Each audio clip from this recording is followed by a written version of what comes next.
I think I have a weird habit of building things where I don't get to make the rules and other people get to change them on me. Today, that was YouTube. And this forced me to answer a question that I started asking myself when I made this channel 5 years ago. So if you don't know me, my name's Jesse. I own HappyTigerGaming.com. I sell trading card games, Dungeons and Dragons, Pathfinder, all that stuff. I sell stuff online. And this is going to be a video about YouTube. And it's going to be interesting if you like to look behind the scenes when it comes to things. I don't know why my face glitched there, but this is YouTube. This is my YouTube analytics. And right now, if you look on the app, if you look at the webpage you're watching or, whatever it shows on the TV, it should say I have about 428, maybe 429 subscribers. But what you don't see is how many hours of watch time I have in the rolling year. I have 1,788. That's information that only I have. And if I can double this number to about 4,000 hours of watch time, and if I can double my subscribers to about 1,000, then I get to make money from the ads that people watch when they watch my YouTube channel. At least that's what I thought. YouTube recently changed the rules on us. And starting February, YouTubers, small PokeTubers, everybody on this platform, they're going to need 8,000 qualified hours of watch time in the rolling year. Basically, I'm on a timer now, and I'm going to have to hit this 4,000 hours of watch time and 1,000 subscribers before February. Otherwise, it doubles. And that's going to be a much harder goal to hit. If you filter my channel by when I started uploading, 2020 was when I started uploading, December, and then January. It was a podcast. I was talking about my 5-step plan to start a Pokemon TCG business. The next video, I talk about quickly creating a brand, forming a legal company online, Pokemon business, optimism and mistakes, podcast 2, how I flipped Pikachu VMAX for $100, Pokemon is not fair, Pokemon ruined my marriage, podcast 3 final, be one step ahead, I bought battle styles. I was documenting my journey, and a lot of this stuff's private now, kind of because it's cringe, kind of because it's not relevant anymore. But the point I was trying to show you is I've been on YouTube for a while, and this is not my only YouTube channel. I've had quite a few before. My very first upload on any channel was in 2007, and that video has about 500,000 views. It's not a short either. But back then, there was no competition on YouTube. You could upload anything. You wouldn't get copyright taken down, and you could just upload something and just get tons of views. It was easy. Competition is a little different now.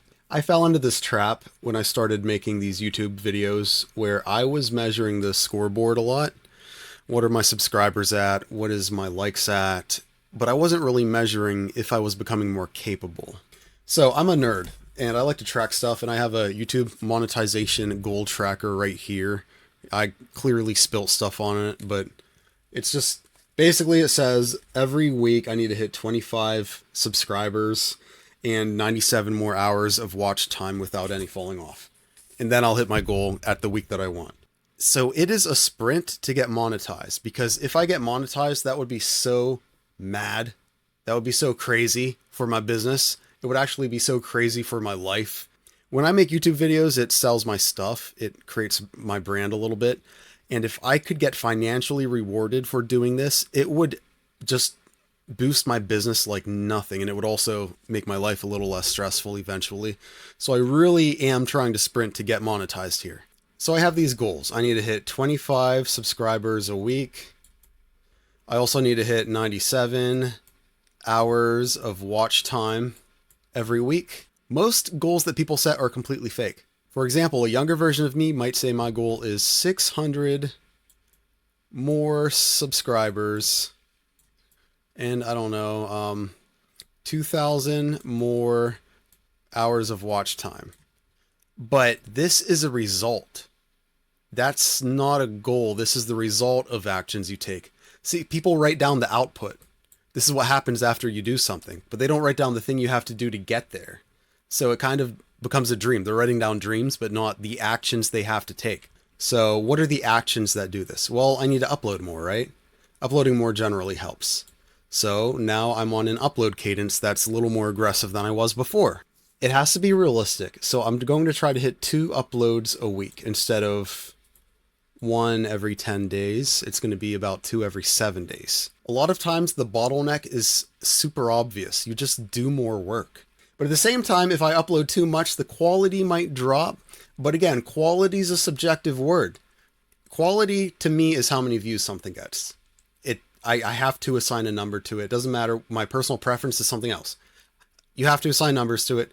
Quality is the views, the watch hours, all that, the subscribers it gets. That's quality to me. But that's not the only thing I'm doing, because you can actually work less and accomplish more. If you look at the months that I uploaded, there's a couple months where I spam uploaded. Well, I'm talking about like 3-4 times a week. And I got considerably less subscribers during some of those months. So more input doesn't necessarily mean more output. Like if you're feeding the machine garbage, you're not gonna get something good as a result. And this is still in beginner territory, because you will get people who are like, I'm gonna list 100 cards today. That's my goal. List 100 cards. It sounds like what I'm doing here, but there's a little difference. They're measuring effort. The formula for success here, I think, is volume. How many times you upload, how many cards you list, things like that, times skill. If you're uploading 500 cards to eBay and you're misspelling your descriptions and you're taking terrible pictures of the cards, guess what? No one's going to buy from you, even though you're working really, really hard.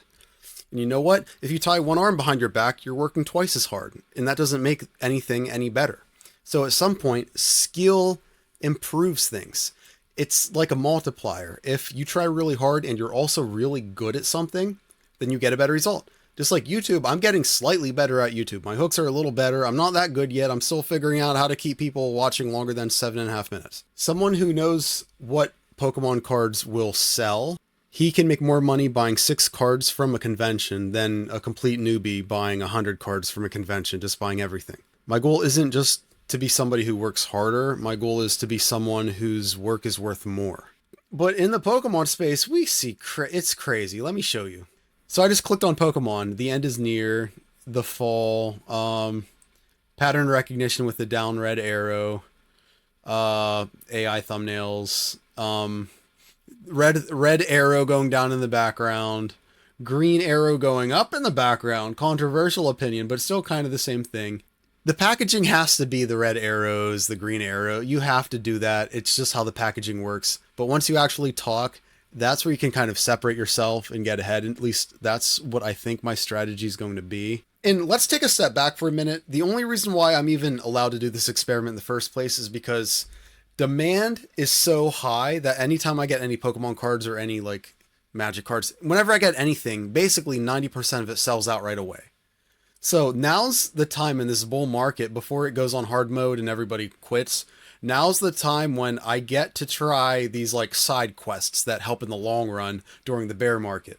Every YouTube channel makes the same Pokemon videos about the market. Hand up, I do too. But also every trading card game store sells the same Pokemon boxes. Same stuff. It's all the same stuff.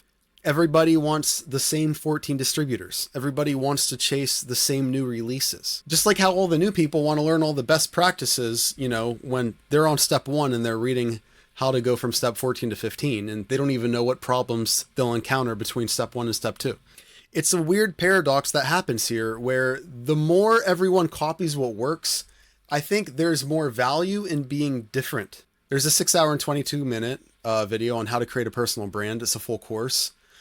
And that guy recommends something that has helped my channel, and it's finding what's uniquely your opinion. That's a core tenet of what you talk about, because it's uniquely yours and you fully believe in it. And it gives you more value when you're talking about the stuff that you believe in that others don't. I had no idea I would get so off topic about this, by the way. And if you're still watching by some miracle, please hit that subscribe button right now. It definitely helps me out. I need to get this. You get the title, you get the thumbnail, and you get the hook, the first 1 or 2 sentences you talk about. That's the most important thing for YouTube packaging. You have to get the packaging right. So that's what gets me in the game. I think experimenting a little bit will give me the identity that I need, just being fully candid with myself and trying different formats. But you can't change the packaging. Like, the thumbnail has to be good. It just has to be. Things like that are non-negotiables on YouTube. It just is what it is. I actually made something for people and nobody gave a shit, but it is what it is. On Threads, let's say I hit 17 subscribers before August 16th, which is in 3 days. I hit 17 and I get 100 hours watch time. See how the numbers just changed? 100 hours watch time. I didn't hit my sub goal, so now I need more subscribers to make up for it. I made this little spreadsheet that keeps track of everything. You know, if I have a crazy week for some reason and hit 100 subscribers, then the goal lowers and I only need 22 to hit that goal. If I have a crazy, you know, I get 500 hours of watch time somehow, now I only need 77 per week. You know, and it'll keep track of everything. And then it'll automatically update the current subscribers, the current watch hours. I made this and it's available on my threads if you're interested. Just Happy Tiger Gaming threads. Man, most Pokemon YouTubers don't do stuff like this for their audience, but whatever, I guess I'm different. 25 subs a week is a lofty goal. 97 hours of watch time is crazy. I want something substantially bigger than my current situation on my YouTube channel and for my business. The revenue that I get, I want it substantially bigger. The product from distribution, I want it substantially bigger. The amount of people buying from me more than twice, you know, the lifetime fans. I want that substantially bigger. The Discord members, I want it substantially more. I want everything more than what I have. Not out of greed, I just want more for myself and I expect it. And a lot of you guys are in the same boat watching this, even if it has nothing to do with Pokemon, Yu-Gi-Oh, or YouTube.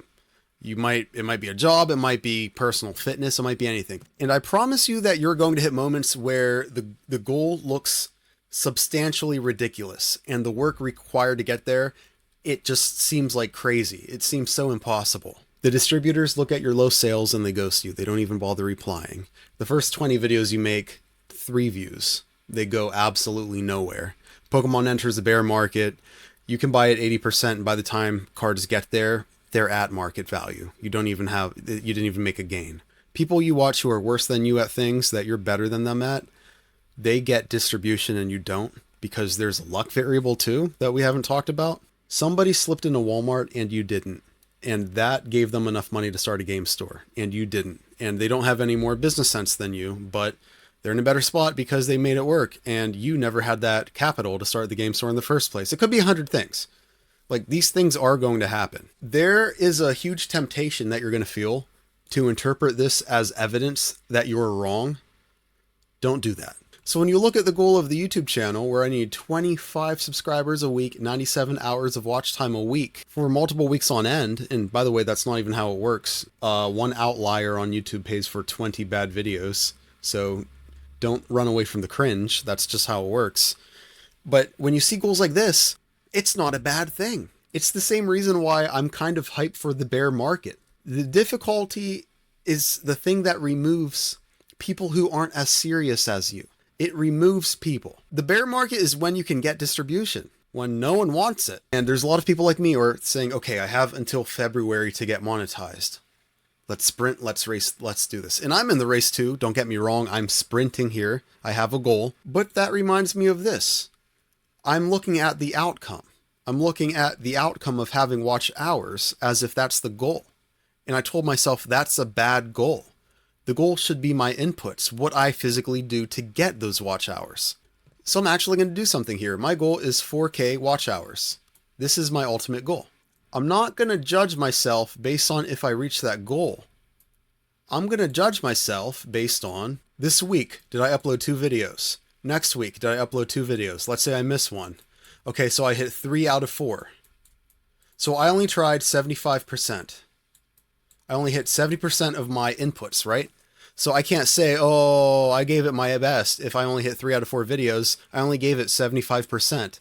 Like, it's not about my feeling, it's about the math here. I'm not judging myself based on if I hit the 4K hours of watch time. I'm judging myself based on whether I do all the inputs or not. Do I do the right packaging on the titles, the thumbnails, and the hook of the video? And then am I myself during the video? Am I being more candid than normal? Because I think that helps in the long run. And then, did I upload enough on all of my social medias and all that? Did I upload enough? Meanwhile, am I getting behind on orders? Things like that. Meanwhile, I work 50 hours a week and it sucks, but this is just what I got to do, man. Because I don't control this at all. I don't control if a distributor says yes or no to me. I don't control if the Pokemon market goes up or down. I don't control whether the 30th anniversary goes higher than the TCG pre-order price or lower. I do not control that. If I don't get the 4,000 hours of watch time by February, then I need to evaluate what I did wrong. But either way, the boxes on my tracker don't change. Did I upload this week? Yes or no? Did I press the upload button? Did I sit in this chair for 1 hour to record, talk to the camera, then hit upload? Did I physically do that? Yes or no? Or did I lie down in bed playing on my phone? That is what I control. So the question I asked myself on Christmas when I made this YouTube channel is, what is the end goal? What's the point? What is the number where this was a success or a failure?